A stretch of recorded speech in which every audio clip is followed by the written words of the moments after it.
Sir வணக்கம் sir. Sir இப்போது இந்திய பாராளுமன்றத்தில் வந்து சபாநாயகராக ஆளுங்கட்சியை தான் எப்போவுமே சபாநாயகராக அறிவிப்பாங்க.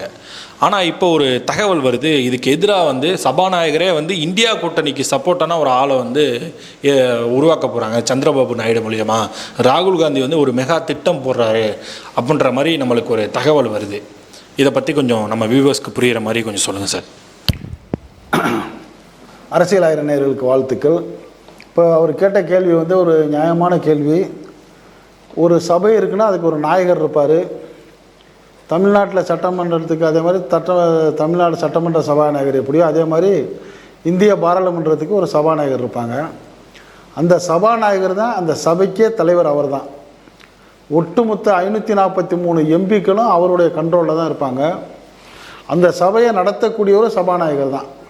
அவர் நினச்சா லெஃப்ட்லேயும் போகலாம், ரைட்லேயும் போகலாம். யாரையும் பேச சொல்லலாம், யாரையும் பேசாதேன்னு சொல்லலாம். யாரையும் பதவி நீக்கம் பண்ணலாம், உள்ளே வைக்கலாம், வெளியே தூக்கி போடுங்களாம். ஹை பவர் உள்ள பெர்சன் வந்து யார்? சபாநாயகர். சரி, அப்போ பிரதமர் யாருன்னு நீங்கள் கேட்பீங்க. பிரதமர் வந்து அந்த பிரதம மந்திரிகளில் உள்ள முதல் மந்திரி. அதாவது மத்திய அமைச்சரில் முதல் அமைச்சர் அவர் தான் பிரதம மந்திரி. அப்போ அந்த சபையை நடத்துறது பிரதமர் வந்து நடத்திக்கிட்டே இருக்க மாட்டார், சபாநாயகர் தான் நடத்துவார். அப்போ அந்த சபாநாயகர் அவைக்கு வர்றாங்கன்னா எல்லாரும் எந்திரிச்சுட்டு அவருக்கு என்ன பண்ணுவாங்க? வரவேற்பாங்க. அந்த அளவுக்கு அவருக்கு ஒரு கண்ணியம் கொடுப்பாங்க. இப்போ சபாநாயகர் தேர்வு எப்படி நடக்கும்னா, யார் வேணாலும் போட்டி போடலாம்.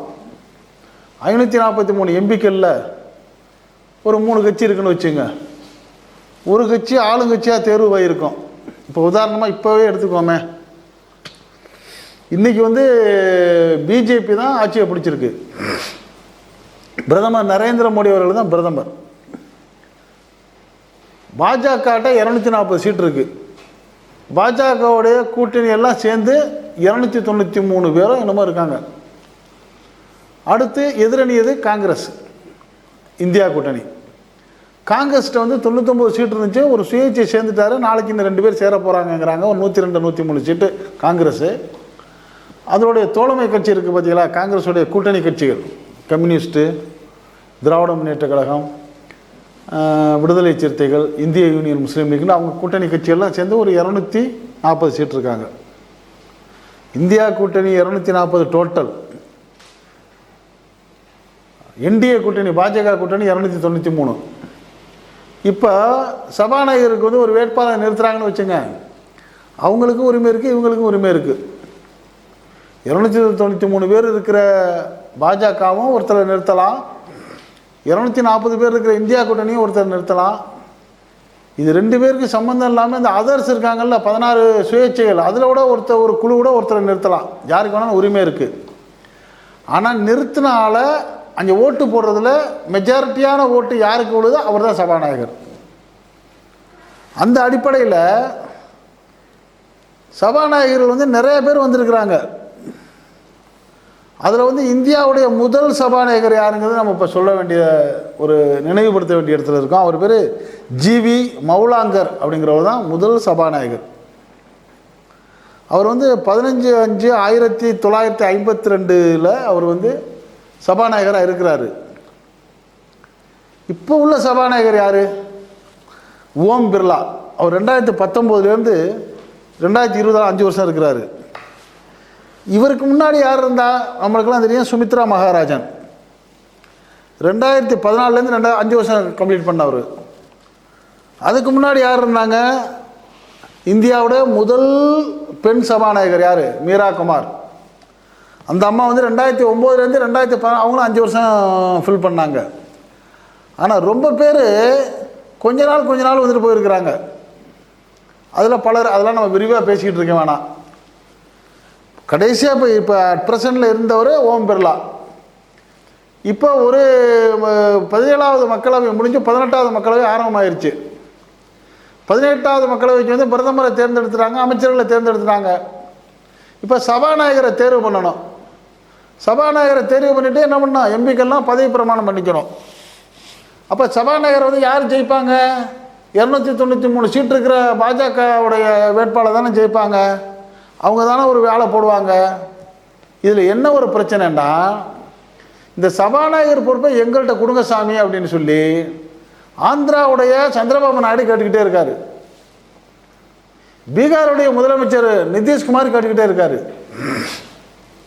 அவங்க ஏன் இதை கேட்குறாங்கன்னா, நாங்கள் ஆதரவு கொடுத்தா தான் ராஜா நீ ஆட்சியே அமைக்க முடியும், நீ 240 சீட்டு தானே வச்சுருக்கிறீங்க, அறுதி பெருமானிக்கு 272 வேணும்ல, அப்போ நாங்கள் ஒரு 16, இவர் ஒரு 12, 28 பேர் நாங்களே இருக்கிறோமே, அப்போ நீங்கள் அதர்ஸ் ஒரு 5-6 சேர்த்துக்கிட்டு தானே செய்ய முடியும், அப்போ நாங்கள் ஆதரவு கொடுக்கலாம், நீங்கள் ஆட்சியே அமைக்க முடியாது, அப்போ ஆட்சியே எங்களை வச்சு தானே அமைக்கிறீங்க, இப்போ எங்களுக்கு நீங்கள் வந்து அதிகாரமான இடத்த கொடுங்கன்னு சொல்லி சந்திரபாபு நாயுடு ஆரம்பத்திலேருந்து சண்டை போட்டுக்கிட்டு இருக்காரு. அதில் வச்சிட குறி என்ன தெரியுமில, சபாநாயகர் போஸ்ட்டு. அது இல்லாமல் 5-6 கேபினெட்லாம் கேட்டார், கடைசியில் ஏதோ 2 கொடுத்துருக்காங்க. சபாநாயகர் யாருக்கு கொடுக்க போகிறாங்கிறது கேள்வியாக இருக்குது. சந்திரபாபு நாயுடு ஏன் சபாநாயகரை கேட்குறாரு? சபாநாயகர் போஸ்ட்டு நம்ம கைக்கு வந்துட்டா நம்ம இந்த 542 பேரையும் ஆட்டுன்னு ஆட்டலாம், நம்ம கையில் தான் ஆள் அப்படிங்கிறது அவருடைய எண்ணம். அதே எண்ணம் 12 சீட்டு வச்சிருக்கிற நிதிஷ்குமாருக்கும் வந்துருச்சு, அவரும் சபாநாயகர் கேட்குறாரு. இப்போ பாஜக என்ன பண்ணுது, பெரிய தலைவலியாக போச்சு. என்னடா அது இவங்க சபாநாயகரை பிடிக்கிறாங்களே, சபாநாயகரை கொடுத்துட்டோம்னா ஒட்டுமொத்த 542 எம்பிக்கள் சபாநாயகரை தவிர்த்து 543 ஒருத்தர் சபாநாயகராக போயிடுவார். 542 பேர் கடிகாலமாக அவர் கையில் போய் மாட்டிக்கிறோமே. பிரதமரே ஒன்று பேசணுன்னாலும் சபாநாயகரை கேட்டு பேசணுங்கிற மாதிரி நிலைமை தானே இருக்கும். எப்படி கொடுக்குறது அப்படின்னு அவர் பெரிய கஷ்டத்தில் கவலையில் இருக்கிறாரு. இப்போ இந்த பிரதமர் பதவி இருக்கிறதுக்கு முன்னாடி ஒரு வதந்தி பரவலாக என்ன ஒடியாந்துச்சுன்னா, சந்திரபாபு நாயுடுவும் நிதிஷ்குமாரும் அப்படியே பல்ட்டி அடிச்சிட்டு, ஏன்னா நிதிஷ்குமாருக்கு பேரை பல்ட்டிகுமார்னு வச்சாங்கல்ல, இவர் சபாநாயகர் ஏகப்பட்ட போஸ்ட்லாம் கேட்டுக்கிட்டு இருக்கிறாரு. இதுக்கெல்லாம் வந்து பாஜக கொடுக்கலன்னா அப்படியே பல்ட்டி அடித்து இந்தியா கூட்டணியில் போய் ஆதரவு கொடுத்துருவாங்க. ராகுல் காந்தி பிரதமராக வந்துடுவார், இந்தியா கூட்டணி ஆட்சி அமைச்சிரும், இந்த 2 பேர் ப்ளஸ் அதர்ஸ்லாம் சேர்த்துக்கிட்டுன்னு ஒரு செய்தி வந்துச்சு. ஆனால் அதை வந்து ராகுல் காந்தி விரும்பலை. அப்பா அந்த மாதிரிலாம் நம்ம செய்ய வேணாம்ப்பா, அவங்களே ஆட்சி அமைச்சிட்டோம், நம்ம வேடிக்கை பார்ப்போம், வலுவான எதிர்கட்சியாக இருப்போம், அவங்க எங்கேயும் தப்பு செய்ய விடாமல் நம்ம கடிவாளத்தை கையில் வச்சுக்கணும் அவர் முடிவெடுத்துட்டு எதிர்கட்சி தலைவர் ஆகிட்டார். ஆனால் அவருக்கு உள்ளுக்குள்ள ஒரு ஆசை என்னென்னா, உனக்கு எப்போவுமே எதிரி உங்கள்கிட்ட தேண்டி இருக்காரு அப்படிங்கிறத காட்டணுங்கிறதுக்காக அவங்க போய் இப்போ சந்திரபாபு நாயுடுகிட்ட வந்து சபாநாயகர் ஆசையை காமிச்சிட்டாங்க அப்படிங்கிற ஒரு செய்தி. இந்த செய்தி வந்து 100% உண்மையா வதந்தியா புரளியா நம்மளுக்கு தெரியாது.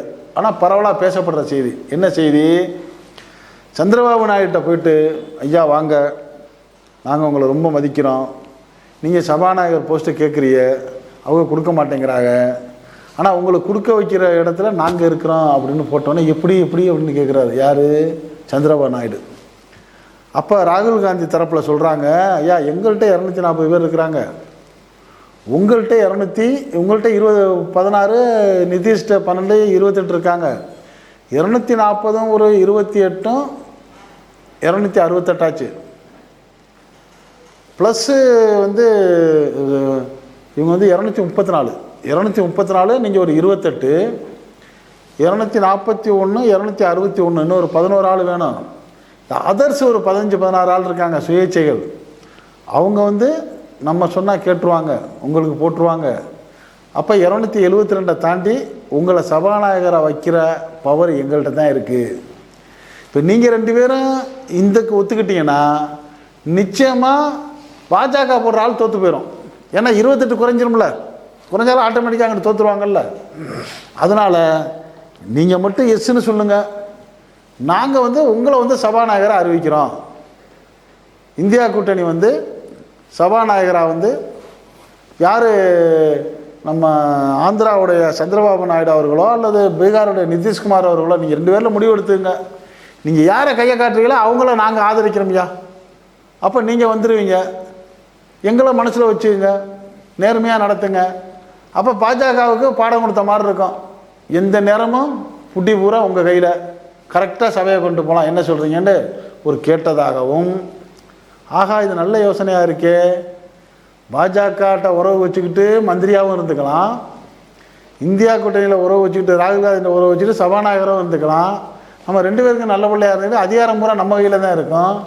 542 பேரையும் நம்ம பிடிச்சி ஆட்டலாமேங்கிற ஒரு ஆசை சந்திரபாபு நாயுடு அவர்களுக்கும் நிதிஷ்குமார் அவர்களுக்கும் வந்துருச்சு. இதை பரிசீலனையில் இருக்கிறாங்க. கூடிய விரைவில் இப்படி வர்றதுக்கான வாய்ப்பும் இருக்குது. அப்படி வர்றப்ப இது என்ன பண்ணோம், இந்தியா கூட்டணி இது பாஜகவுக்கு விடுற எச்சரிக்கை. நாங்கள் நினச்சா எந்த நிமிஷமும் எதையும் செஞ்சிடுவோம், ஜாக்கிரதை, ஒழுங்காக நடக்கணும்னு சொல்லாமல் சொல்கிறதுடைய ஒரு அடி தான் இந்த சபாநாயகர் தேர்தல். இந்த சபாநாயகர் தேர்தலில் தெலுங்கு தேசத்துடைய சந்திரபாபு நாயுடு அவர்களுடைய ஆசையையும் நிதிஷ்குமார் அவருடைய ஆசையையும் நிறைவேற்றக்கூடிய இடத்துல நிச்சயமாக காங்கிரஸ் இருக்குங்கிறதுனால அதற்கான வாய்ப்பு அதிகம் அப்படின்னு பரவலாக எதிர்பார்க்கப்படுது. இந்த செய்தி தான் இத்தாலி போயிருக்கிற மோடி அவர்கள் காதுக்கு போன உடனே அப்படியே அங்கே படபடத்துக்கிட்டே இருக்கிறாரு. ஐயோ என்னடா அது, திடீர்னு பிளான் போடுறாங்களே, என்ன தான் பண்ணுறது, நம்மளுக்கு என்ன திரும்புகிற பக்கம்லாம் என்னமோ சினிமாவில் சொல்லுவாங்கள்ல, கால் வைக்கிற பக்கம்லாம் கண்ணி இருக்குங்கிற மாதிரி எடுக்கிற வேலைக்கெல்லாம் ஒரு எதிர்வினை வருதுடாங்கிற கவலை அவருக்கு உருவாயிருச்சு. அதனால் வரக்கூடிய சபாநாயகர் தேர்தல் இந்தியா மட்டுமில்லை, உலகமே உற்று நோக்கக்கூடிய அளவில் ஒரு வித்தியாசமான தேர்தலாக இருக்கும். அப்படி வரக்கூடியது யார் அப்படிங்கிறது தான் இன்றைக்கி எல்லாரும் எதிர்பார்க்குற கேள்விக்குறியாக இருக்குது. உங்களுக்கு ஏதாவது தோணுச்சுன்னா நீங்கள் இந்த கமெண்ட் செக்ஷனில் கமெண்ட்ஸ் பண்ணுங்கள். அந்த அடிப்படையில் இந்தியா கூட்டணிக்கு எதிரணியில் இருக்கக்கூடிய சந்திரபாபு நாயுடுவோ நிதிஷ்குமார் அவர்கள் தரப்போ இந்த இந்தியா கூட்டணியுடைய ஆதரவோட எதிரணியுடைய ஆதரவோட சபாநாயகராக தேர்வு செய்யப்பட்டால் இந்த சபை எப்படி போகும், இதுக்கு மோடி சம்மதிப்பாரா, இதுக்கு அனுமதிப்பாரா, அவர் என்ன வியூகம் வகுப்பார், அரசியலில் சாணக்கியன்னு சொல்கிற அமித்ஷா என்ன செய்வார் அப்படிங்கிற உங்களுடைய கருத்துக்களையும் கமெண்ட் செக்ஷனில் கமெண்ட்ஸ் பண்ணுங்கள். இந்த செய்தி பிடிச்சிருந்தால் இதுக்கு ஒரு லைக் கொடுங்க. இது போன்ற ட்ரெண்டிங்கான அரசியல் செய்திகளை உடனுக்குடன் சுட சுட அப்பப்போ உங்களுக்கு கொண்டு சேர்க்குறதுக்கு இதுவரைக்கும் நம்ம அரசியல் ஆயிரம் சேனலுக்கு சப்ஸ்கிரைப் பண்ணாதவங்க சப்ஸ்கிரைப் பண்ணுங்கள். ஏற்கனவே சப்ஸ்கிரைப் பண்ணுறவங்க திருப்பி போய் சப்ஸ்கிரைபை டச் பண்ணிட வேணாம், அது அன்சப்ஸ்கிரைப் ஆகிடும். சப்ஸ்கிரைப் பண்ணாதவங்க மட்டும் சப்ஸ்கிரைபை ப்ரெஸ் பண்ணுங்கள், பக்கத்தில் இருக்க பெல்லைக்கானை கிளிக் பண்ணுங்கள். அப்போ தான் நம்ம போடக்கூடிய ஒவ்வொரு செய்திகளும் உங்களுக்கு உடனுக்குடன் நோட்டிஃபிகேஷன் காட்டும். நீங்கள் விரும்பிய செய்தியை பார்க்கலாம். என்றும் இணைந்திருப்போம். நன்றி, வாழ்த்துக்கள்.